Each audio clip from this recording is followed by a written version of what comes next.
बिलावल साहब, आपका कोई दौरा ऐसा नहीं है जिसमें आप पूरी दुनिया में जाके पैसे नहीं मांगते, आप भीख नहीं मांगते, किसके लिए मांगते हो यार? मैंने तो मतलब कितनी शर्मिंदगी की बात है। यानी पाकिस्तान की वजह से उनकी भी रेपुटेशन खराब बिल्कुल हो रही ऐसा ही है, डेफिनेटली पाकिस्तानी को तो पहले भी कोई नहीं पूछता था, अब हम लोग मजीद नीचे जा रहे हैं। भूख से कितने लोग मर रहे हैं। आप ये बरकर मार्केट में खड़ी हुई हैं, देखें इधर काफ़ी ज़्यादा इनके ना गुर्बत है, लोग पुलों के नीचे हैं। अब भारत का वजीर आजम नरेंद्र मोदी जो है वो व्हाइट हाउस में ऐसे रोजाना दिन में 3-3 दफा जा रहा है। हाँ, जयशंकर की यार उसने बड़ा क्लियर कट पॉइंट बताया। वो यूरोप पे तनकीद कर रहा था वो बंदा, ठीक है। वो वहाँ पे बैठ के कह रहा है कि यूरोप इस गलत फहमी से बाहर ही नहीं आ रहा कि ये दुनिया यूरोप सेंटर्ड नहीं रही। तो आपने कहा कि इंडिया के प्राइम मिनिस्टर यूएस गए हैं और वहाँ उनके लिए बड़े कीमती और नायाब तोहफे लेकर गए हैं। हम भी तुर्की गए थे आम लेकर, हमने बोला कि आधे आम आपके और आधे आपकी वाइफ के। अच्छा, जो है इस पूरे इवेंट को देखना चाहिए और पॉलिटिशियंस को भी, ताकि हम कुछ सीख सकें। लेकिन प्रॉब्लम ये है कि हम सीखने को तैयार नहीं है। इंडिया और अमेरिका ये कह रहे हैं कि पाकिस्तान दहशतगर्दी स्पॉन्सर करता है,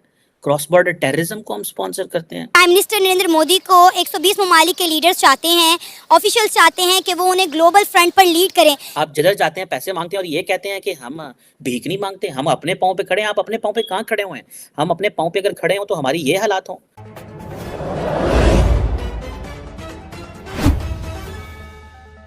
जो फॉरेन मिनिस्टर है उसकी मैंने गुफ्तगू सुनी पिछले दिनों में। हाँ, जयशंकर की यार उसने बड़ा क्लियर कट पॉइंट बताया। वो यूरोप पे तनकीद कर रहा था वो बंदा, ठीक है। वो वहाँ पे बैठ के कह रहा है कि यूरोप इस गलत फहमी से बाहर ही नहीं आ रहा कि ये दुनिया यूरोप सेंटर्ड नहीं रही। ठीक हो और गया। ये उसने क्या बड़ी बात की है, यकीन माने आप, मैं बड़ा इम्प्रेस्ड हूँ उस बंदे से।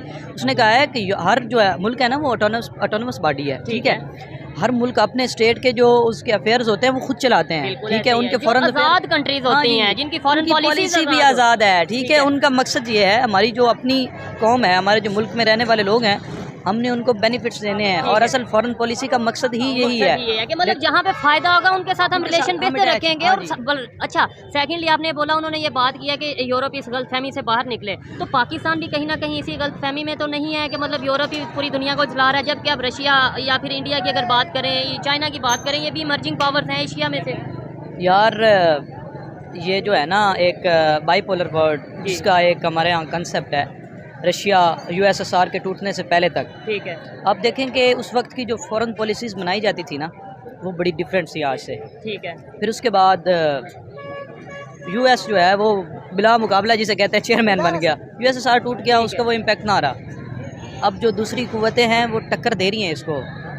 अब मुझे लगता है, शायद मैं गलत भी हो सकता हूँ, ठीक है, बाईपोलर नहीं मल्टीपोलर दुनिया बन जाए। अच्छा, ठीक है, हाँ ये भी हो सकता है, मुमकिन है, क्योंकि बड़ी इमर्जिंग पावर्स हैं, हर बंदा अपने इंटरेस्ट को खोज रहा है, कोई किसी के पीछे नहीं है। बिल्कुल ठीक है, हर मुल्क की अपनी इंडिपेंडेंट पॉलिसी है। और हम लोग जब तक इसके पीछे लगे रहेंगे ना, देखे अगर हम लोग लगेंगे यार हम अमेरिका को फॉलो कर रहे हैं, चाइना को फॉलो कर रहे हैं, सऊदीया को फॉलो कर रहे हैं, तो जाहिर सी बात हमारी कंडीशन यही होगी जो आज चल रही है। बिलावल साहब कह रहे थे कि हम तो बड़े इंडिपेंडेंट हैं, मुल्क हैं, हम तो बड़े खुददार हैं, हम अपने पाँव पे खड़े हैं। बिलावल साहब, आपका कोई दौरा ऐसा नहीं है जिसमें आप पूरी दुनिया में जाके पैसे नहीं मांगते, आप भीख नहीं मांगते, किसके लिए मांगते हो यार? मैंने तो मतलब कितनी शर्मिंदगी की बात है कि मतलब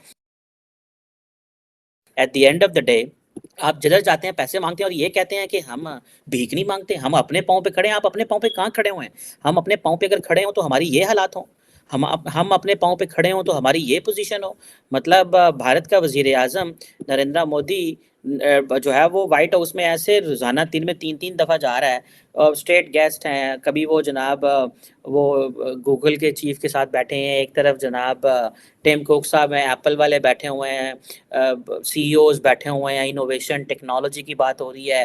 देखें ये जो प्राइम मिनिस्टर मोदी वहाँ बैठा हुआ, सारी बात है उसके पीछे भारत है, पूरी भारत की ताकत है, स्टेट की ताकत है जो उसको वहाँ पे लेके गई है। जो मैं समझता हूँ कि आप अगर इसको देखें तो this is something which is very extraordinary.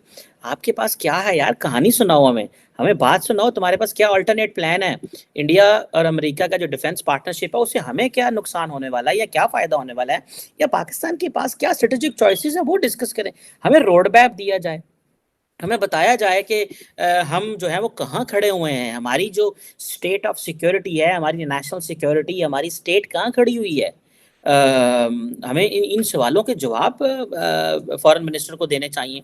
Foreign minister क्या करता है? वो सारा टाइम दौरों पे रहता है, हिनर बानी खर सारा टाइम दौरों पे रहती है, तो जिदू एफओ को टाइम आ जाता है तो आ जाने छोड़ो पर आए गल्ला को करना नहीं है गल्ला ने एक को गल्ला एक को दसन वाली गल्ला ने, ये तो छोड़े इनको, ये क्या बात हुई, ये कोई बात है करने वाली जो बाइडन और मोदी ने की है।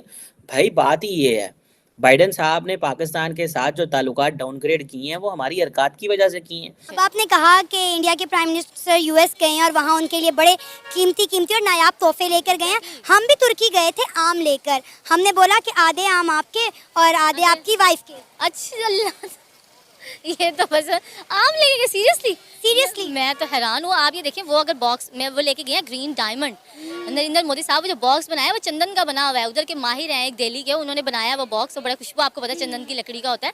और वो फर्स्ट लेडी हैं सबसे पहले जो जिन्होंने नरेंद्र मोदी साहब किसी को गिफ्ट देने लगे हैं। आप ये देखें प्रेजेंट करने का तरीका होता है। ये आम का तो मुझे सुन के तो हंसी आने लगी। अच्छा, उन्होंने कहा आधे आपके आधे आपकी वाइफ के। ये वही पाकिस्तानी वाली बात है, किसी के घर जाते हैं वो फुप्पो लेके आ गए आम